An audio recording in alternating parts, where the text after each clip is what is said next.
Baik, pada kesempatan ini saya ingin menjelaskan sedikit tentang uh, apa sebenarnya acara ini gitu. Jadi acara ini isu yang kita angkat ini adalah soal keberagaman gitu kan. Soal keberagaman yang kita wujudkan itu melalui ornamen-ornamen Aceh gitu.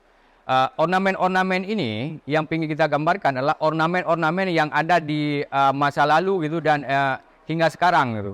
Mungkin kalau dibatasi itu era-era Samudra Pasai itu abad-abad ke-13. Jadi karena ini awal daripada festival, festival yang baru perdana diadakan, kita masih tahap pendokumentasian karya-karya ornamen yang ada di masa lalu gitu. Jadi ini masih tahap mobilitas atau tahap dokumentasi gitu. Kita belum sampai sebenarnya pada tahap menggali sisi estetis dan menggali sisi simbolis daripada ornamen ini. Tapi baiklah, saya akan menjelaskan sedikit sebenarnya karena ada mungkin kawan-kawan yang di luar yang bertanya gitu, kenapa misalnya pada media-media yang kita gunakan untuk melakukan propaganda itu mungkin saja ada sedikit kontroversi atau sedikit ketidakpahaman di masyarakat tentang ornamen-ornamen yang kita tampilkan gitu, termasuk mungkin yang menonjol di dalam media propaganda yang kita gunakan itu ada naga gitu. Naga mungkin agak asing bagi Aceh gitu karena ada aura-aura memang asing gitu. Mungkin sentimen-sentimen ini mungkin baru-baru ini terbangun, tapi jika dikaji lebih jauh, orang Aceh itu sangat dekat itu dengan hal-hal yang berbau mungkin hero gitu ya.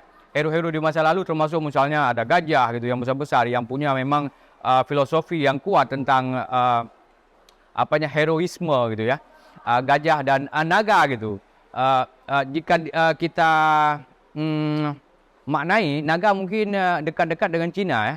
Dia dekat dengan Cina dan perlu kita jelaskan di sini bahwa Aceh dengan negara-negara luar itu punya hubungan-hubungan yang kuat. Jadi Aceh di masa lalu itu adalah Aceh sebagai kumpulan, sebagai komunitas besar gitu yang di mana di dalamnya itu berkumpul orang-orang dari seluruh dunia gitu, terutama yang berhubungan dengan isu-isu keislaman. Karena misi-misi dulu itu adalah misi-misi bersama gitu, misi-misi negara Islam untuk membangun peradaban di Nusantara itu sentralnya di Aceh itu.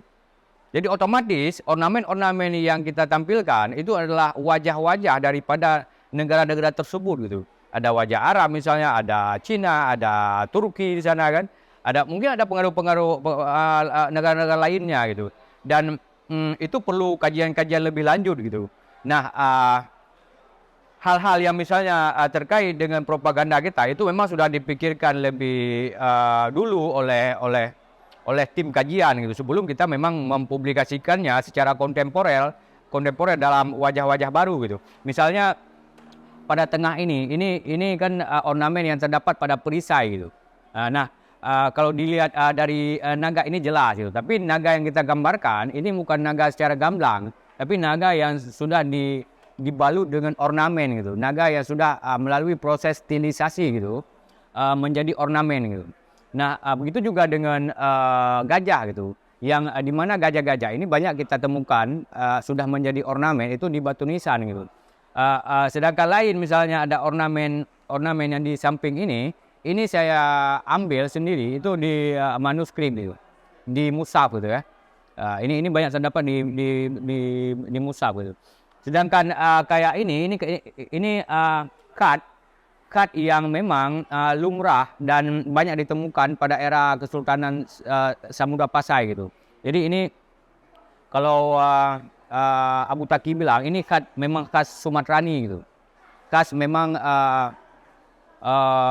yang basisnya di Pasai gitu. Jadi tulisan ini bukan berisi kalimat tauhid, jadi hanya penjelasan tentang Festival Ornamen Aceh 2023 gitu. Ya mungkin kemarin ada yang mempertanyakan kenapa letaknya di bawah gitu ya. Di bawah. Tapi kalau mereka lebih jeli melihat makam-makam yang ada di atau nisan-nisan yang ada di Aceh, itu memang kalimat tauhid itu malah di kaki-kakinya ini semua nih. Jadi bukan diinjak, tapi ini kan ditempatkan secara khusus ya. Nah, ini berjarak gitu kan, kalau ini berjarak. Tapi kalau dia di dalam makam itu memang ada yang kalimat tauhid itu diinjak-injak oleh masyarakat. Itu yang sangat miris. Itu diinjak. Tapi ini enggak. Yang kalau makam itu sudah ada perhitungan etikanya gitu. Ada etika-etika khusus gitu. Begitu juga dengan lain gitu. Semuanya ini unsur-unsur yang ada pada objek-objek atau benda-benda seni bersejarah di Aceh gitu. Yang hari ini sudah asing gitu. Ketika ada yang menanyakan ini ornamen siapa, itu berarti menandakan bahwa ketidaktahuannya terhadap ornamen-ornamen di Aceh. Dan hari inilah kita ingin menjelaskan itu. Jadi konteks acara ini sebenarnya ingin menjelaskan yang tidak mereka pahami gitu, bukan menampilkan apa yang sudah mereka pahami gitu. Nah, mungkin begitu dulu yang bisa saya jelaskan.